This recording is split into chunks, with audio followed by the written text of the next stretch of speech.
একদিন যখন লুকিয়ে বেরিয়েছে তখন নিশ্চয়ই আবার বেরোবে। প্রহ্লাদ, তুমি রাজবাড়ির ওপর নজর রাখবে। কিন্তু ওই যে দোকানপাট বন্ধ রেখে দিন রাত নজর রাখা, দোকানদারি যদি তোমাকে না করতে হয়, এই ধরো তোমার দোকান যদি না থাকে আর কি, হ্যাঁ, তোমার দোকানে আগুন লাগিয়ে যদি লুটপাট করে নেওয়া হয় তাহলে যাও।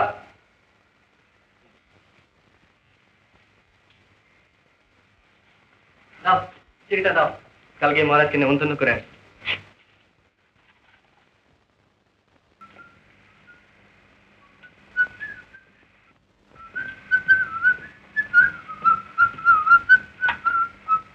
কি চাও? মহারাজের সঙ্গে দেখা করতে চাই। দেখা হবে না। ঝিন্দের গদি থেকে কোনো আওরাতকে বসে হয়েছে, দেখা হবে না? চুপ রহো। ওকে আসতে দাও সর্দার। तलाशी करो।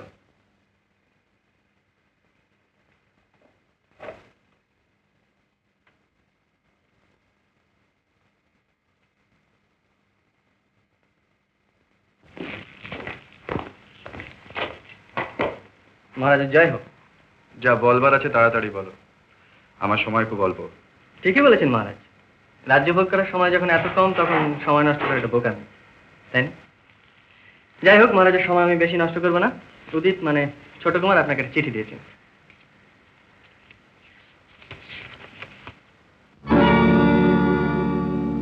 একার চিঠি? এই চিঠি কে লিখেছে?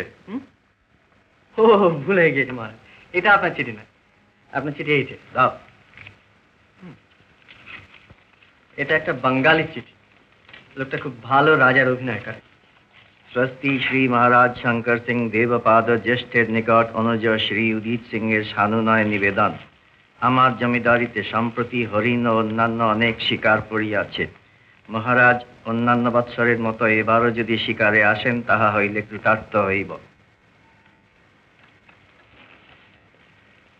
তোমার কাজ শেষ হয়ে গেছে, তুমি এখন যেতে পারো। হ্যাঁ মহারাজ, শুধু একটা কথা সর্দারকে জিজ্ঞেস করার আছে। যারা রাজ সিংহাসনে বিদেশি বাঁদরকে বসায় তাদের শাস্তি কি?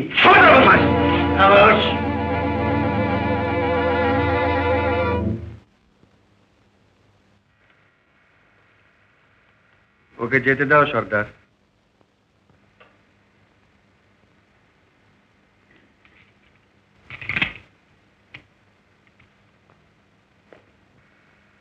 দাঁড়াও।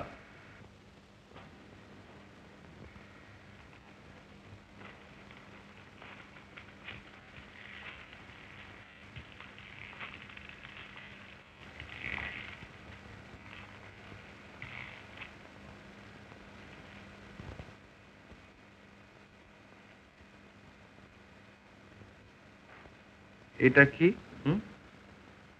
আমাদের মহারাজের কৃপা একটা জায়গির ভোগ করি, এটা তারই প্রতীক। রাজ অনুগ্রহের যোগ্যতা তোমার নেই, ভয় নেই, তোমার জায়গির আমি বাজেয়াপ্ত করব না। তবে দেখা আমাদের হবে ময়ূরবাহন, সেদিন আমাদের শেষ বোঝাপড়া হবে।